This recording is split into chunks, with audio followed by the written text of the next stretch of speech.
kalibutan. Pero atong ka na nagkinahalan o comfort diha sa presence ni Lord. So, ang atong mindset is, so, hindi rin natin apply ba? Kingdom mindset. Amen? Kingdom mindset. Kung maabot ang pagsulay sa itong inaboy, hindi option ang mapalayo o buhundang. Amen? Magluon na, naluyan na, wala gana. Dili na option, dili na ka ng sulbat sa itong problema. Matthew 11:28-30. Ingon si Jesus mismo niya nila. Doon kamo kanako, kamong tanan, hindi kapuyan, hindi bukatan, sa inyong ipasan, o papahulayon mo kamo. Amen? Ang kalibutan ninyo, palayo, drita, relax ta, para ma-enjoy, para makalimtan ng problema. Pero si Jesus ingon, doon kamo kanako. Why gana sa unod? Pero kung ano hindi kinahanglan sa itong kanakang sunod. Doon sa Ginoo, damor ka sulayan, damor ka mo damor kay Lord. Amen? Ano siya o? Isamo na akong yugo. Isamo na to ang yugo ni Jesus. Kung sa niya ang pagtulungan, na gusto niya itong mapatunan mo na itong i-apply. Ayun na i-apply ng mga kalibutan ng mga tambag niya. Kay wifi, nakay posibilidad na mas mula na ang iyong problema. Isamo na akong yugo. Sundan niyo ako.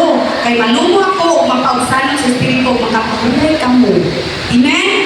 Diri sa presensya ni Lord na ang kapahulayan. Sa iyo ang yugo nga akong isakot kaniyo, gaan ang ipapasal ko kaniyo. Sa iyo naman di ay, gaan naman di ay. Anong gusto nyo tatong bukatanta? Anong gusto nyo tatong makantos tagsoon? Amen? Kinanang takalaw ni Jesus. Kinanang takalaw. So think about these things. So kumantong pay. Ano niya ito ang dapat buhaton sa katapusan mga igsoon?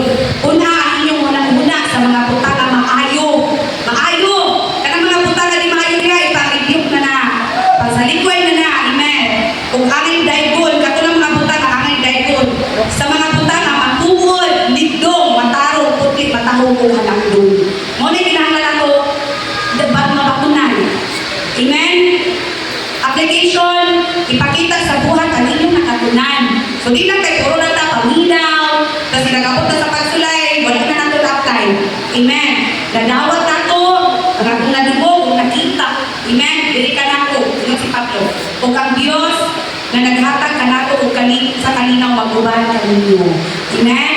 So, ang message ni Lord ay, kung sa may moabot na pagsulay, napatay another year, the journey sa atong kinabuhi, pabilin diha ka Kristo.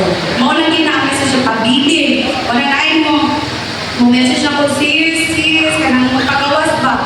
Ang ako lang yung mahiyo, start pabilin diha kay Lord sis. Ayaw yun, pag-unang-unang nang palayo ka kay Lord. Mao din ang akong kanang pag-aputan ng kanunay. Remind sa atong wala kanunay na kinahanglan na ako ang kingdom mindset. Amen? So katulang, maginawag ang kulong sa Ginoo, naghatag at dasig, paglikod sa kabansa. Amen? Akong kaya matatalan sa pagbalinglo. Hallelujah. Yes, oh God. Nalayo ng pagmana ng mga Diyos. Lord, thank you, God. Nabawa pa, Lord, sa mag-explain sa mga kasi ko.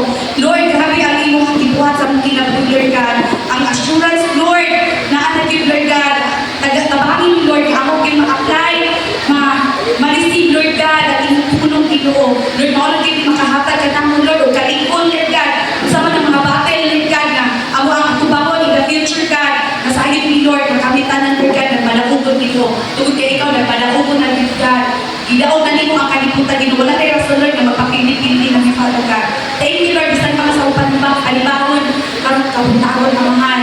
Lord, salamat mo Diyos na mong kasing-kasing, Lord God, makabaton yung Ginoo sa talanang gitimuhan, Lord God, dili about physical, dili about material things, Lord.